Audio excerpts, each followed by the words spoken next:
গ্রামের এক কোণে ছিল একটা বহু বছরের পুরনো ভাঙা বাড়ি।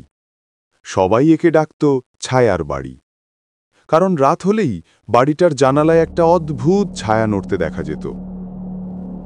সন্ধ্যের আকাশে লাল আলো মিলিয়ে যাচ্ছে। গ্রামের শেষ মাথায় একটা ভাঙাচোরা বহু দিনের পুরনো বাড়ি। সবাই একে ছায়ার বাড়ি বলে, কারণ রাত হলেই জানালায় লম্বা ছায়া নড়ে, যা দেখে সবাই ভয় পায়। তপু, শোন, আজকে আমরা সত্যিটা খুঁজে বের করব। ওই ছায়াটা আসলে কি?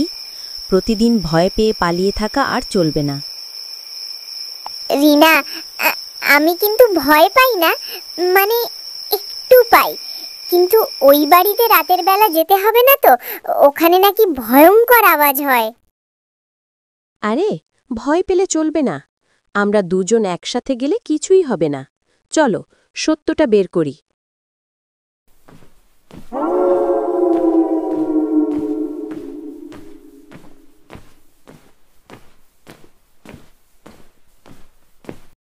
চাঁদের আলো সব ঘিরে ফেলেছে। ভাঙা বাড়ির দরজা বাতাসে কোকিয়ে উঠছে। জানালায় সাদা পর্দাটা অদ্ভুতভাবে দুলছে। রিনা, দেখ, দরজা নিজে নিজেই নড়ছে। এটা ভালো লক্ষণ না। বাতাসের জন্য এমন হয়, ভয় পেলে হবে? সত্যিটা জানতেই তো এখানে এসেছি। কে কে ওখানে? ভূত নাকি? শান্ত হও, পা চালাও, ভয়কে ভয় দেখাতে হবে। বাড়িতে ঢুকতেই অদ্ভুত একটা গন্ধ। দেয়ালে ঝুলছে পুরনো ছবি, যেগুলো যেন চোখ দিয়ে অনুসরণ করছে। মেঝে জুড়ে ধুলো আর মাকড়সার জাল। হঠাৎ ওপরের তলা থেকে টক টক টক পায়ের শব্দ। রিনা, কেউ আছে? কেউ আমাদের দেখে পিছু পিছু ফলো করেছে। আমি আগেই বলেছি এখানে ভূত আছে। চল, এইখান থেকে আমরা চলে যাই, না হলে আমাদের সাথে কিছু একটা করতে পারে।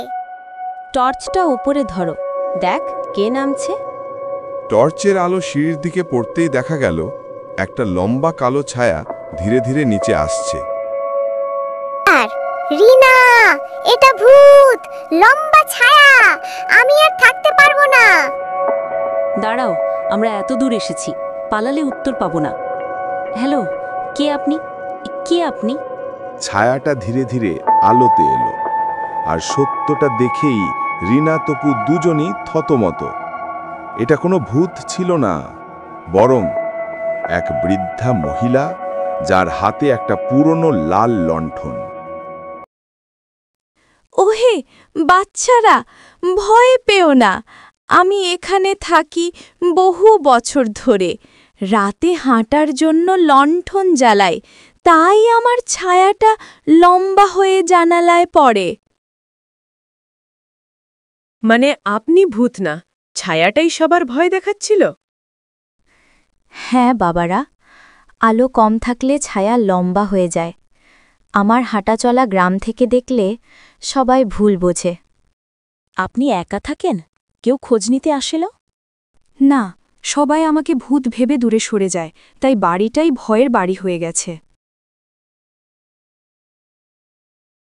রিনা আর তপু সবকিছু গ্রামের লোকদের জানালো। সবাই অবাক। ভূত নেই, শুধু ভুল ধারণা। পরদিন গ্রামের মানুষ বৃদ্ধার বাড়ি মেরামত করল। রিনা, আজ বুঝলাম ভয় আমাদের চোখে, সত্য কিন্তু অন্যরকম।